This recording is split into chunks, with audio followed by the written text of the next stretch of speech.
Assalamualaikum warahmatullahi wabarakatuh. Perkenalkan, saya Danar Fadil dari tim bisniskolamrenang.com. Hari ini saya akan mempraktekkan cara pengoperasional pompa filter. Mari kita saksikan.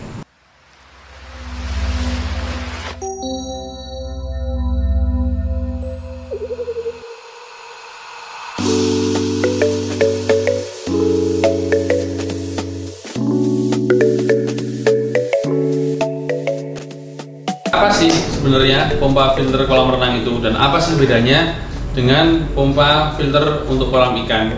Nah, yang pertama kita harus tahu dulu bahwa yang namanya air itu harus difilter, karena jelas apalagi pemakaiannya dengan manusia, yang namanya keringat, kotoran dari baju dan lain sebagainya, tentu banyak sekali. Maka dari itu kita perlu adanya filter kolam renang. Nah, bedanya dengan filter kolam ikan, untuk filter kolam renang ini kita menggunakan media saring berupa pasir silika, dan ada beberapa panel-panel yang harus kita ketahui juga. Tapi kalau dengan filter kolam ikan itu hanya dengan filter seperti hijau, batu-batuan dan lain sebagainya, itu jelas kurang maksimal karena tidak sesuai kegunaannya. Nah, maka dari itu kita akan langsung cek di lapangannya. Jadi ini yang dinamakan filter kolam renang, terdiri dari dua bagian. Yang pertama ada filter, yang kedua ada VeriFlow. Nah, di dalam filter ini ada namanya media saring kita menggunakan pasir silika. Nah, kalau untuk VeriFlow ini fungsinya untuk kita mengarahkan. Jadi setiap mode yang akan kita gunakan di kolam renang itu kita arahkan melalui VeriFlow ini.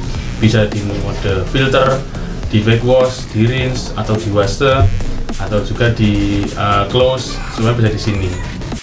Setelah kita tahu bagian dan fungsi dari filter, selanjutnya kita akan belajar tentang mode-mode apa saja yang ada di dalam filter dan cara pengoperasionalnya.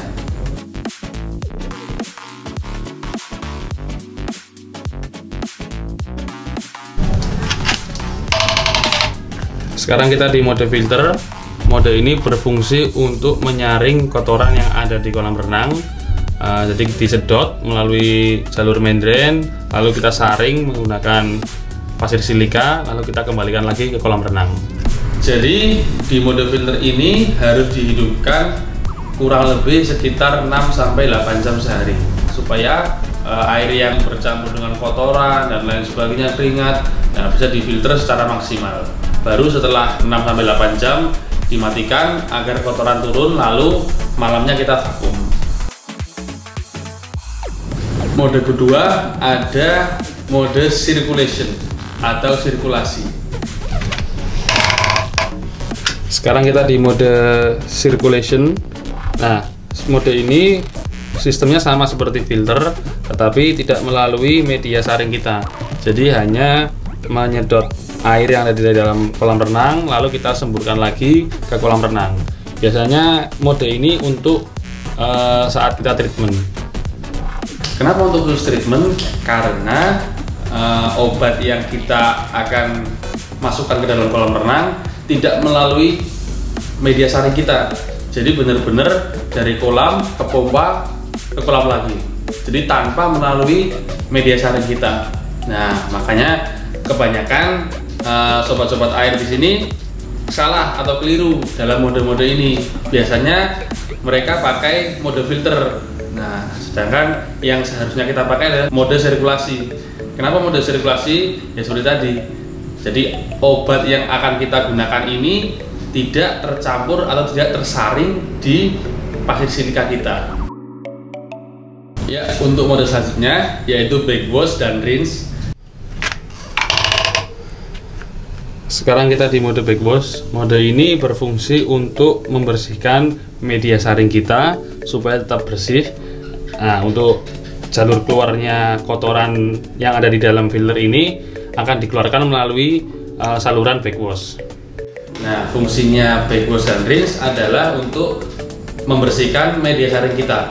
Dan untuk waktunya saya sarankan setiap pagi atau setiap sore.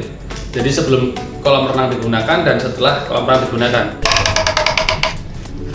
Sekarang kita di mode rinse. Mode ini sama seperti mode backwash, yaitu untuk membersihkan media saring kita, dan jalur keluar kotoran dalam mode rinse ini sama seperti dalam mode backwash, yaitu melalui saluran backwash.